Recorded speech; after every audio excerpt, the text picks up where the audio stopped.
بسم الله الرحمن الرحيم. حميم. تنزيل الكتاب من الله العزيز الحكيم. ما خلقنا السماوات والأرض وما بينهما إلا بالحق وأجل مسمى والذين كفروا عما أنذروا معرضون. قل أرأيتم ما تدعون من دون الله أروني ماذا خلقوا من الأرض أم لهم شرك في السماوات ائتوني بكتاب من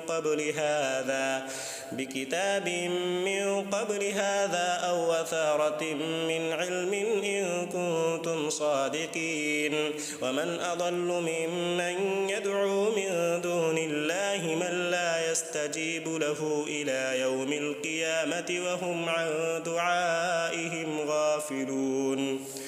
وإذا حشر الناس كانوا لهم أعداء وكانوا بعبادتهم كافرين. وإذا تتلى عليهم آياتنا بينات قال الذين كفروا للحق لما جاءهم هذا سحر مبين.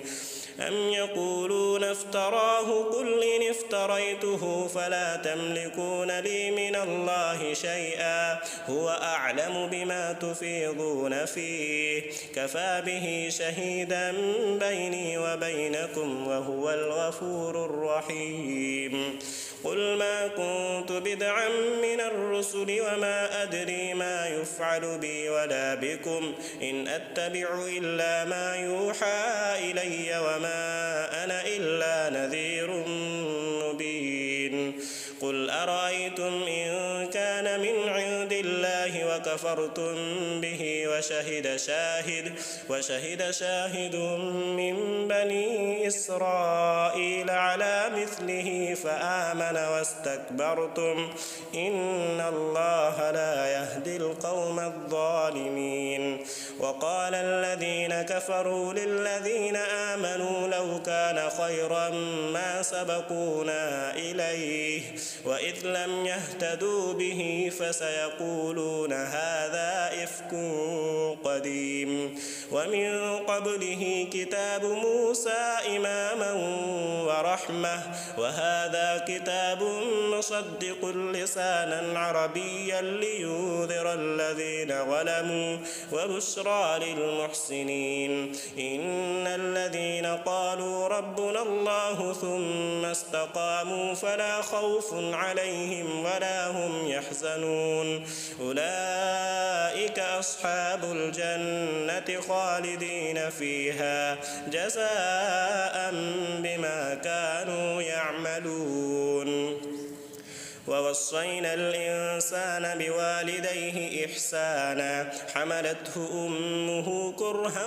ووضعته كرها وحمله وفصاله 30 شهرا حتى إذا بلغ أشده وبلغ 40 سنة قال رب أوزعني أن أشكر نعمتك التي أنعمت علي وعلى والدي وأن أعمل صالحا ترضاه وأصلح لي في ذريتي إني تبت إليك وإني من المسلمين. أولئك الذين نتقبل عنهم أحسن ما عملوا ونتجاوز عن سيئاتهم في أصحاب الجنة وعد الصدق الذي كانوا يوعدون. والذي قال لوالديه أف لكما أتعدانني أن أخرج وقد خلت القرون من قبلي وهما يستغيثان الله ويلك آمن إن وعد الله حق فيقول ما هذا إلا أساطير الأولين. أولئك الذين حق عليهم القول في قد خلت من قبلهم من الجن والإنس إنهم كانوا خاسرين. ولكل درجات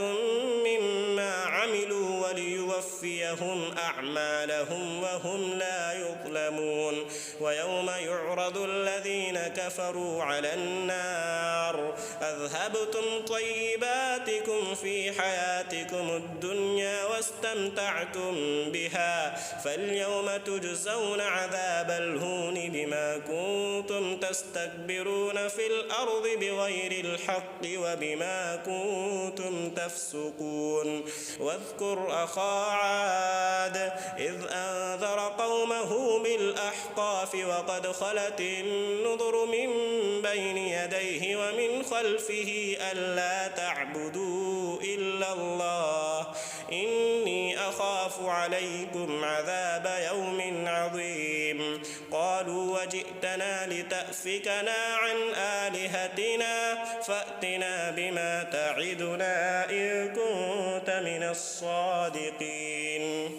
قال إنما العلم عند الله وأبلغكم ما أرسلت به ولكني أراكم قوما تجهلون فلما رأوه عارضا مستقبل أوديتهم قالوا هذا عارض ممطرنا بل هو ما استعجلتم به ريح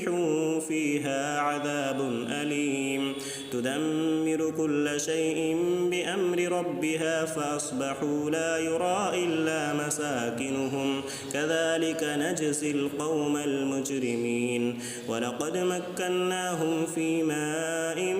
مكناكم فيه وجعلنا لهم سمعا وأبصارا وأفئدة فما أغنى عنهم سمعهم ولا أبصارهم ولا أفئدتهم من شيء إذ كانوا يجحدون بآيات الله وحاق بهم ما كانوا به يستهزئون ولقد أهلكنا ما حولكم من القرى وصرفنا الآيات لعلهم يرجعون فلولا نصرهم الذين اتخذوا من دون الله قربانا آلهة بل ضلوا عنهم وذلك إفكهم وما كانوا يفترون وإذ صرفنا إليك نفرا من الجن يستمعون القرآن فلما حضروه قالوا أنصتوا فلما قضي ولوا إلى قومهم منذرين قالوا يا قومنا إنا سمعنا كتابا أنزل من بعد موسى مصدقا لما بين يديه يهدي إلى الحق وإلى طريق مستقيم يا قومنا أجيبوا داعي الله وآمنوا به يغفر لكم من ذنوبكم ويجركم من عذاب أليم ومن لا يجب داعي الله فليس بمعجز في الأرض وليس له من دونه أولياء أولئك في ضلال مبين أولم يروا أن الله الذي خلق السماوات والأرض ولم يعي بخلقهن بقادر على أن يحيي الموتى بلى إنه على كل شيء قدير ويوم يعرض الذين كفروا على النار أليس هذا بالحق قالوا بلى وربنا قال فذوقوا العذاب بما كنتم تكفرون فاصبر كما صبر أولو العزم من الرسل ولا تستعجل لهم كأنهم يوم يرون ما يوعدون لم يلبثوا إلا ساعة من نهار بلاغ فهل يهلك إلا القوم الفاسقون